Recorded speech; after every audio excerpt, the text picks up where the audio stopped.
Okay guys, I am back to start my candle making process. What I use are like old candles. These are Halloween candles actually, and I had put them up in my attic, not thinking that they would melt up there because they get so hot. So they're all kind of melted together. So what I'm gonna do is I'm gonna melt these down and I'm gonna make jar candles with them. So I have orange here, and I have black.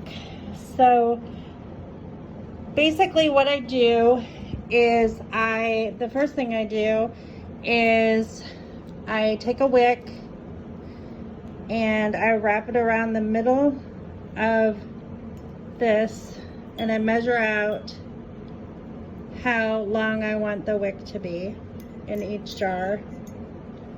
So you just set it in here. And this like stabilizes it. So once it's wrapped around here and I tape it with packaging tape to hold it there, and then it's set and it won't like move around on you. These are unscented candles, but I want some scent to it, so I'm gonna use some essential oil. So I have cinnamon bark, clove, and ginger. And those are the essential oils that I'm gonna put in the candles.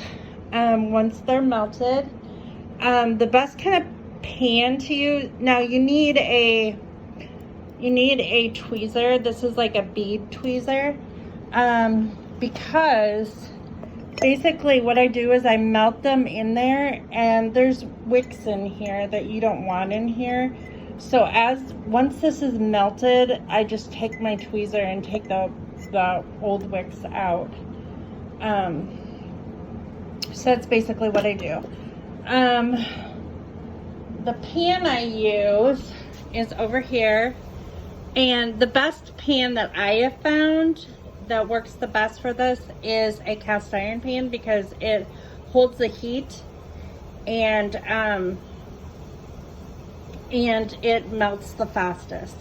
So I just put some water in here onto boil, and I always make sure that I use like canning jars that are meant to get hot. And you don't want the water too high that you get water in your candle. And this is usually high enough. Usually I put like about an inch of water in the bottom of cast iron pan. This is our bread raising. I just basically put a towel over it. And kind of the heat from this project kind of like helps the raising process in there. So I'm gonna do the wicks. I'm gonna get the candle wax in the jars, and I'm gonna set them in here, and then I'll come back and I'll show you what it looks like when it's melting. As the wax melts, you can add more candle and just continue until it's as full as you want it to be. That's basically what I use. I just kind of eyeball it. And then once everything's melted and I get the old wicks out with the tweezer, then I add the essential oils and I kind of mix it up before I put the wick in. So that's just kind of the process that I use. So I will be back in a minute to show you basically what I do.